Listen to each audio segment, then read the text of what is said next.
آواز بہت پھیل جاتی ہے، لہٰذا میں ہر ہفتے ٹریلز کی جانچ کرنی ہوتی تھی۔ میں اور میرا ساتھی کم مشہور راستوں کی طرف گئے۔ ایک جگہ راستہ 2 حصوں میں بٹ گیا، چھوٹا سا فاصلہ تھا، اس لیے ہم نے سوچا کہ چلو الگ الگ چلتے ہیں۔ آخر میں دونوں راستے پھر ایک ہو جاتے ہیں۔ ہم ایک دوسرے کو جھاڑیوں کے پار سے دیکھ سکتے تھے، تو یہ خطرناک نہیں لگا۔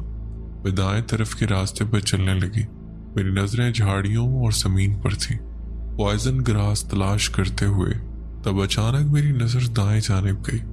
درمیان میں ایک کھلا ہوا گول میدان سا تھا، بالکل گول دائرہ، جیسے کسی نے جان بوجھ کر صفائی رکھی ہو۔ نہ درخت، نہ گھاس، نہ ایک پتا، زمین بالکل خالی تھی، اور اس گول میدان کے بیچوں بیچ ایک لمبی سیڑھی کھڑی تھی، مگر وہ کسی چیز سے ٹکی ہوئی نہیں تھی، یعنی وہ ہوا میں اکیلی کھڑی تھی۔ میں حیران ہو گئی، پہلے تو لگا شاید نظر کا دھوکا ہو، پھر اوپر دیکھا اور اوپر کی سیڑھی پر ایک آدمی کھڑا تھا۔ وہ آدمی مکمل سوٹ میں تھا، جیسے ابھی کسی آفس بلڈنگ سے نکلا ہو، لیکن وہ یہاں کیا کر رہا تھا؟ اس کا سر پیچھے جھکا ہوا تھا، منہ کھلا ہوا، اور وہ آسمان کی طرف دیکھ رہا تھا۔ میں نے کئی بار آواز دی، ہیلو، آپ ٹھیک ہیں؟ کوئی جواب نہیں۔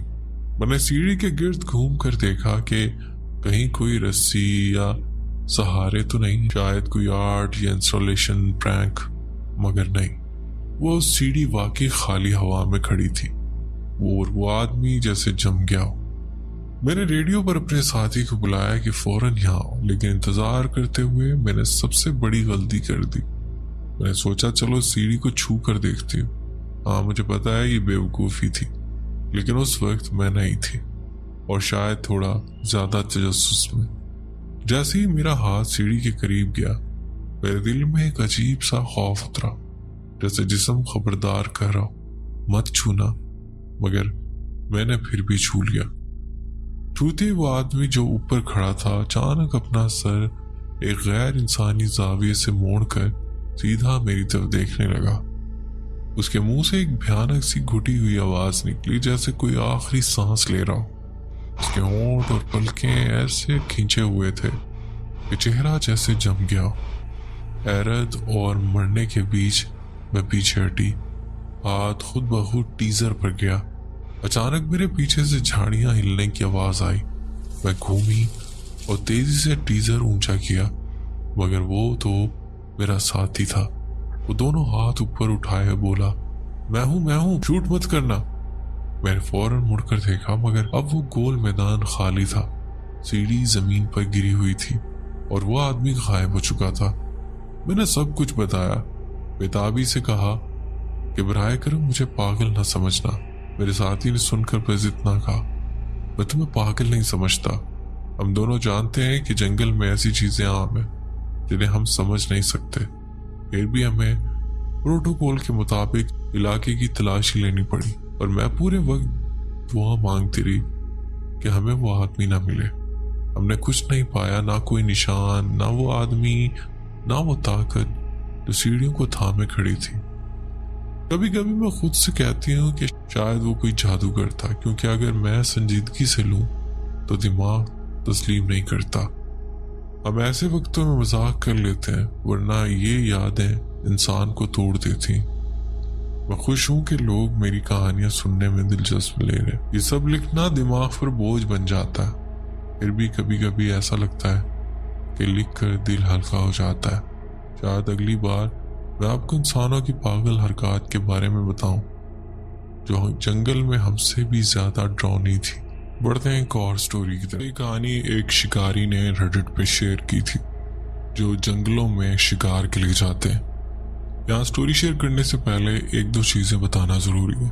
یہ شکاری اکثر اورنج کلر کی کیپ یا اورنج کلر کی جیکٹ، اور ان کے پاس ایک فلیگ ہوتا ہے جو اورنج کلر کا ہوتا ہے۔ یہ سیکیورٹی کے طور پر شکاریوں کے پاس ہونا لازمی ہے، چونکہ جب یہ ایک جنگل میں شکار کے لیے جاتے ہیں تو وہاں پر دوسرے شکاری یعنی ہنٹرز ہوتے ہیں۔ دور سے کوئی موومنٹ ہو تو وہاں سے انہیں نشانہ بنا سکتے ہیں، اسی لیے سیفٹی کے طور پہ اورنج کلر کی جیکٹ ہونا لازمی ہے۔